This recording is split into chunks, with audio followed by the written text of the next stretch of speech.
अगर आप ये रीडिंग देख रहे हैं तो आपको पता चल जाएगा कि कौन आपको इस टाइम पे मिस कर रहे हैं, क्योंकि मैं रीड करने वाला हूँ कौन आपको मिस कर रहे हैं, वो क्या सोच रहे हैं एंड यूनिवर्स का क्या कहना है। ओके, चाहे आप किसी भी धर्म के अंदर क्यों ना हो, किसी भी रिलेशनशिप के अंदर क्यों ना हो, आप ये रीडिंग देख सकते हो। वेलकम बैक टू माँ काली टैरो टर्निबन यूट्यूब चैनल। और मैं प्राइवेट रीडिंग वगैरह नहीं करता हूँ, तो स्कैमर्स एंड फेक प्रोफाइल से बचिए। लेट्स सी आपको कौन इस टाइम पे मिस कर रहे हैं। ओके, मुझे ऐसा लगता है 5 ऑफ पेंटिकल्स, मतलब कोई अर्थ साइन है, टॉरस वर्गो कैप्रिकन, बट कहीं ना कहीं मुझे लग रहा है कि स्कॉर्पियो और एरीज है जो आपके साथ नो कांटेक्ट में है और जो हर हाल में आपके लाइफ में वापस आना चाहते हैं। मुझे कहीं ना कहीं ऐसा लग रहा है कि ये आपको लेके एंग्शियस है। लाइक एंग्शियस इसीलिए है क्योंकि कहीं ना कहीं इनके चाल बैकफायर हो गया। ये आपको एलिनेट करना चाहते थे, ये आपको कॉर्नर करना चाहते थे, ये देखना चाहते थे कि कंट्रोल करके कैसा लगता है इनको। बट कहीं ना कहीं ये पर्सन को सबसे ज्यादा बुरा अभी लग रहा है, क्योंकि काइंड ऑफ इनको ऐसा लग रहा था कि ये आपको कंट्रोल करके मैनिपुलेट करके आपसे बहुत कुछ चीज ले लेंगे। खास करके मुझे कहीं ना कहीं लग रहा है कि फाइनेंशियली एक्सप्लॉयट करने के लिए सोच रहे थे या फिर इमोशनली एक्सप्लॉयट करने के लिए सोच रहे थे। मुझे ऐसा लग रहा है कि अब इस पर्सन को दर्द फील हो रहा है कि कैसा लगता है जब किसी को आप मिस करते हो, कैसा लगता है जब आप किसी स्पिरिचुअल पर्सन को, एम्पैथेटिक पर्सन का दिल दुखाते हो। They are crying loudly and they can't say it. So वो अपने अंदर अपने दर्द को छुपा रहे हैं, क्योंकि उनको पता है कि वही जिम्मेदार है आपके आपके दर्द का। And they are just crying. Okay, let's see और कौन है। Now the 10 of swords means के क्लियरली बिट्रेयल। सो ऐसा मुझे लग रहा है कि कोई जमिना लिब्रा एक्वेरियस, कोई स्कॉर्पियो, कोई लियो, कोई पाइसिस, लिब्रा, मैंने बोला ही था। दे आर नाउ रियलाइजिंग कि आप कितना पॉजिटिव एनर्जी इनके लाइफ में लेके आए थे। मुझे ऐसा लगता है कि आपको ये जिस तरीके से ट्रीट किया है, किसी ने इनको उन सेम तरीके से ट्रीट किया है। सो स्पेड इज स्पेड। ये अपना गलती मान रहे हैं। ये मुंह छुपाने का लायक नहीं है। ओके, सो कहीं ना कहीं मुझे ऐसा लगता है the 5 of pentacles and 10 of swords means कि आप शायद किसी एक पर्सन के बारे में सोच रहे हो जिसके लिए ना आप बहुत सैक्रिफाइस किए थे। काइंड ऑफ आप अपने सेल्फ एस्टीम को खो बैठे थे। जो आपके ट्रॉमा को, मतलब आपके लाइफ में जो ट्रॉमा को लेके आए थे। So the 10 of swords means के किसी पर्सन अपने मैच्योरिटी लेवल को हाई किया है और किसी को समझ में आ रहा है कि लाइफ में ये कितना अनफेयर थे। ये आज आपको हटा के अपने लाइफ में, मतलब आप अपने लाइफ से ये आपको हटाए थे कुछ पाने के लिए। एंड नाउ इनको लग रहा है कि आपके साथ ये इनजस्टिस किया है। और द 10 ऑफ शोर्ड्स मीन्स कि ये आपको कुछ लौटाना चाहते हैं। ओके, ये आपको कुछ लौटाना चाहते हैं। मुझे कहीं ना कहीं ऐसा लग रहा है कि एक फॉल्स रिलेशनशिप के प्रॉमिस ये किए थे, या फिर ऐसा हो रहा था कि आपका मैरिज वर्क नहीं किया because of their false ego. मुझे ऐसा लगता है कि जो जो वो नहीं था वो बनने की कोशिश की एंड आपका दिल तोड़ा, चीट भी किया। ये पर्सन डेफिनेटली आपको चीट किया। द 10 ऑफ शोर्ड्स इनको बुरी तरीके से कर्मा हिट किया। इधर they are losing their jobs, हो सकता है कि वो अपने जॉब लॉस किया है, उनको थर्ड पार्टी ने एक्सप्लॉयट किया है, उनको उनके परिवार ने छोड़ के चले गए, या फिर ये पर्सन अपनी लाइफ के सबसे वर्स्ट फेज देख रहा है। ओके, काइंड ऑफ इनको आप बहुत मदद किए। यूनिवर्स आपको भेजे थे इनके लाइफ में to get out from their karmic baggages, but उन्होंने आपका बात नहीं सुना। सो ये एक ट्विन फ्लेम है जो आपके लाइफ में आ रहे हैं, क्योंकि कहीं ना कहीं इनको आना है और सेपरेशंस भी ये खुद एंड कर रहे हैं। 10 ऑफ शोर्ड्स का मतलब क्या है कि आपने शायद क्लोज्ड ऑफ हो चुके हो। आप इस पर्सन के लिए कंप्लीटली बंद हो चुके हो। आप इस पर्सन को कभी अलाउ नहीं करेंगे। लिटरली यहाँ पे कोई सवाल ही नहीं उठता है, क्योंकि इस पर्सन के लिए आप बहुत रोए हो, बट आप भी इस पर्सन को भुला नहीं पाए हो। काइंड ऑफ इस पर्सन जब भी आपके सामने आते हैं, आप अनकंडीशनली इस पर्सन के बारे में सोचते हो। भले यहाँ पे मैं कोई लवी डवी बॉलीवुड वाले रोमांस का एंगल नहीं लेके आ रहा हूँ, लॉजिकली बता रहा हूँ कि अक्सर हम लोग जो एम्पैथ होते हैं, जो टैरो बिलीव करते हैं, जो एनर्जी पे बिलीव करते हैं, वो दुश्मनी पे बिलीव नहीं करते। तो I think you are not paying attention to वो क्या किया था, वो क्या बोला था, आपने क्या बोले थे, नहीं। आपको सिर्फ याद है कि वो किस तरीके से आपको बुरा फील करवाए थे, वो किस तरीके से आपको नेग्लेक्ट किए थे, वो किस तरीके से आपको अपमान किए थे, उस इंसल्ट के लिए आप उसको याद करते हो। ओके, बट उनके लिए आपका कोई दुश्मनी नहीं है, बट आप चाहते हो कि वो आपके सामने आके माफी मांगे, उसके बाद आप देखना चाहते हो क्या होगा, वो देखा जाएगा।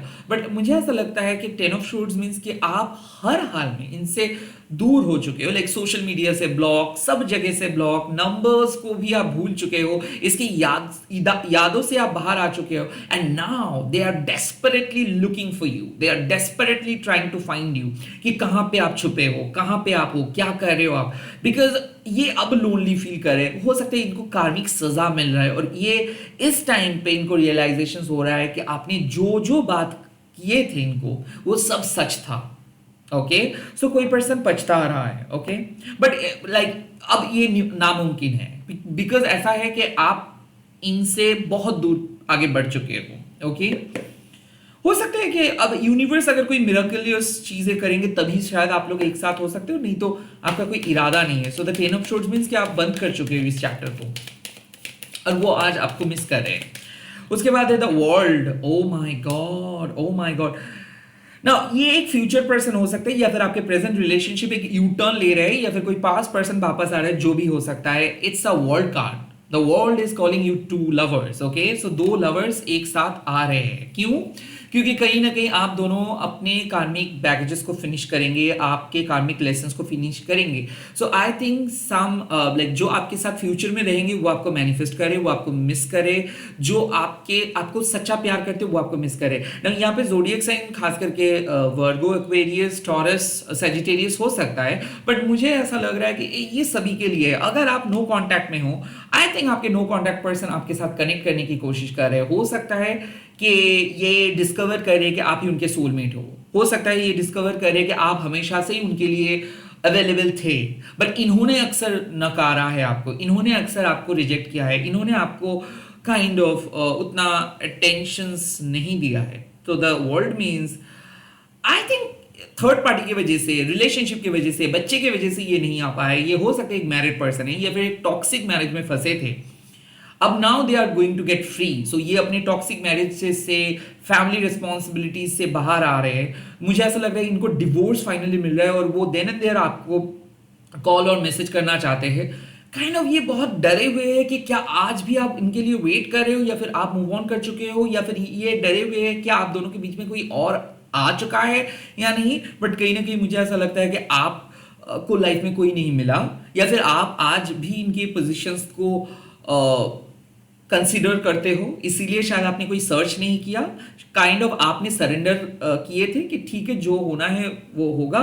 आप शायद वेट करने के लिए सोचे थे, and that is going to work for you. अगर आप जिसके लिए वेट कर रहे हो, लाइक अगर आप किसी के लिए वेट कर रहे हो, सो वो पर्सन आ रहा है। नो मैटर कितना भी बुरा सिचुएशंस क्यों ना था, कोई भी जेंडर हो सकता है, बट वो आ रहा है। जिसके लिए आप वेट कर रहे हो वो आ रहा है, and they are missing you right now. Okay, let's C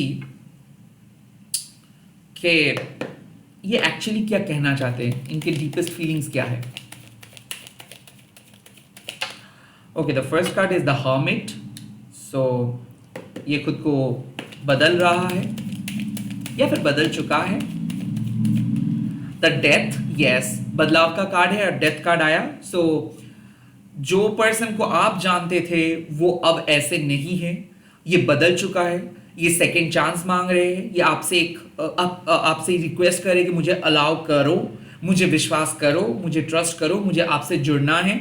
death card आज बैक टू बैक आया है, तो डेफिनेटली कुछ रिस्टार्ट हो रहा है, और हो सकता है कि कुछ पुराने पैटर्न्स को खत्म आप कर रहे हो। द हर्मिट मतलब ये लाइक इमोशनली अनअवेलेबल थे, अब ये इमोशनली अवेलेबल हो रहा है, अब ये एफर्ट्स देना स्टार्ट कर रही है, अब ये मिस करना स्टार्ट करे। They just want, they are just constantly telling you कि डोंट लीव मी, मुझे छोड़ के मत जाओ, स्टे देयर, लाइक मेरे लिए रहो, काइंड ऑफ ऐसे मैसेज। डेथ का मतलब ऐसा भी हो सकता है कि ये अपने लाइफ से बर्डन्स को हटा रहे हैं, कोई टॉक्सिक जॉब, कोई टॉक्सिक पैटर्न, कोई टॉक्सिक फैमिली को हटा के ये फ्री हो रहा है एंड फाइनली ये आपके लिए रेडी हो रहा है। Okay, let's C. The 9 of shorts, ये रिग्रेट करे। सो लाइक मुझे ऐसा लग रहा है कि आपके पर्सन आपके बारे में बहुत बुरा फील कर रहे हैं। लाइक इन्होंने अब बहुत ज़्यादा सैड फील इसीलिए कर रहे हैं क्योंकि इन्होंने बहुत ज़्यादा कुछ बोल दिए थे आपको, इन्होंने बहुत बुरी तरीके से आपको ट्रीट किया। नाउ ये इस टाइम पे बोल रहे हैं कि मुझे पता है कि आप वो प्यार डिजर्व नहीं करते हो, वो रिलेशनशिप डिजर्व नहीं करते हो, आप एक बहुत ही अच्छे पर्सन हो, उनको वो आपको रेस्पेक्ट करते हो, वो आपको प्यार करते हैं। सो लाइक वो सॉरी बोल रहे हैं। मुझे कहीं ना कहीं ऐसा लग रहा है कि आपको ये बोल रहे हैं कि झूठ बोलना बहुत आसान था उनके लिए, तो कहीं ना कहीं ये आपको झूठ बोले थे, एक ऑल्टरनेटिव रियलिटी के बारे में बोले थे, कोई फॉल्स प्रॉमिस किए थे क्योंकि उनके पास कोई और ऑप्शंस नहीं था। बट वो सब कुछ कबूल करना चाहते, कन्फेस करना चाहते। ओके, यूनिवर्स का क्या एडवाइस है आप दोनों के लिए? The first card, S of shorts, a new beginning हो रहा है। क्लियरली कम्युनिकेट करें, कोई भी बात अपने अंदर मत छुपाइए, क्लियरली कम्युनिकेट करें कि आपको क्या चाहिए और आपको जो चाहिए अगर वो नहीं दे सकता है तो बात करने का कोई फायदा नहीं है। दोस्त बन के, नेबर बन के, बेस्ट फ्रेंड बन के रहने के लिए आप मत राजी हो जाइए। नो, आपको जो चाहिए वो चाहिए, क्लियरली कम्युनिकेट। ओके, उससे अगर किसी को बुरा लगता है, you don't have to care. Second card, 2 of wands, आपको डिसाइड करना है कि क्या चाहते हो आप, लोग क्या कह रहा है और आपका दिल क्या कह रहा है। This is very very important. अगर आप सच में किसी के लिए पैशनेट फील करते हो, भले कितना वियर्ड लगे वो चीज बाहर से, बट आपको अपने इंटरनल असेसमेंट के ऊपर भरोसा करना है। द 2 ऑफ वंस मीन्स कि कहीं ना कहीं आपको पता है कि किस तरीके का कनेक्शन है। बाहर वाले आपको 10 लॉजिक दिखाएंगे, 10 साइन बोलेंगे, थेरेपिस्ट आपको 10 कहावत सुनाएंगे, ये सब मत सुनो। अंदर से जो पैशन फील कर रहे हो उसको फॉलो करो। So right now clearly decided, like clearly decide what you want and clearly talk to that person. So आपको clearly step लेना है, decide करना है, not like if but। यहाँ पे if but का कोई जगह नहीं है। अगर आप चाहते हो तो please follow your heart, okay? Decide कीजिए कि क्या चाहते हो आप, उसके बाद उस पैशन को फॉलो करो। And the third card, queen of cups. Now the Queen of Cups, it's exactly like practice self love, okay? Like आप एक हीलर हो, इमोशनल इंटेलिजेंस आपके अंदर है, आप खुद की इमोशंस को समझते हो, दूसरे पर्सन की इमोशंस को समझते हो, आप एक एम्पैथ हो। नाउ अगर किसी ने आपके साथ बुरा किया, इसका मतलब ये नहीं कि आप भी उनके साथ बुरा करोगे। लाइक यहाँ पे है कि be kind towards the other person, उनके दर्द को महसूस करो, उनको समझाइए, समझाने की कोशिश करें कि आप क्या चाहते हो और वो क्या चाहते हैं, and protect your heart. So like यहाँ पे आपको यूनिवर्स कह रहे हैं कि आपका जो दिल का मैनिफेस्टेशंस है वो पूरा हो जाएगा, बट कहीं ना कहीं आपको रिस्पॉन्सिबल बनना है। अगर आप कोई टॉक्सिक पर्सन को अलाउ कर रहे हो ना, इसका मतलब है कि आप उस नेगेटिव पर्सन को चूज कर रहे हो कि ताकि वो और तंग करे आपको। तो कहीं ना कहीं set a healthy boundary, okay? And कहीं ना कहीं you just have to understand that you are a valuable person and no one can not take you for granted. Like कोई भी आपको टेकन फॉर ग्रांटेड नहीं ले सकता है। कोई जब चाहे आपके लाइफ में आ नहीं सकता है, जब चाहे आपकी लाइफ से जा नहीं सकता है। Kind of clearly state that thing. Queen of cups means कि जिस तरीके से आप दूसरों को प्यार करते हो उस तरीके से खुद को प्यार करो। और ऐसा जरूरी नहीं कि हर सबके लिए आपको सोचना है, जरूरी नहीं कि सबको प्लीज करने का एकमात्र रिस्पॉन्सिबिलिटी आप ही के ऊपर है। नो, थोड़ा सा सेल्फ सेंटर्ड, थोड़ा सा सेल्फिश आपको बनना है। जो आप चाहते हो, अगर आप नहीं वो चीज़ आपको कोई प्रोवाइड नहीं कर पाते हैं, तो प्लीज़ उससे दूर चले जाइए, उससे कुछ उम्मीद लगा के मत बैठिए। Okay, that's what I have to say. मुझे ऐसा लग रहा है कि जो मैनिफेस्टेशंस आप कर रहे हो वो पूरा होगा। समय लेके अपने साइकिक नॉलेज के ऊपर भरोसा कीजिए एंड अपने तरीके से मैनिफेस्ट करते रहिए, प्रे करके, कोई भी तरीका अपना के आप मैनिफेस्ट करते रहिए। आप जो चाह रहे हो, आपका दिल का मैनिफेस्टेशन पूरा होगा। बट किसी भी पर्सन को इजीली अलाउ मत कीजिए, इजीली किसी के लिए अवेलेबल मत हो जाइए, किसी को वेट करवाइए जिस तरीके से वो आपको वेट करवाए थे। ओके, इस वीडियो को आप शेयर कीजिए, हैशटैग देखिए महाकाली अनिर्बन, एंड आप लोग कमेंट सेक्शन में लिख दीजिएगा शिव शक्ति दिशा दिखाइए, एंड ऐसे ही प्यार करते रहिए। माँ काली आपके साथ है, वो कभी भी आपका साथ नहीं छोड़ेंगे। जय माँ काली, गुड नाइट।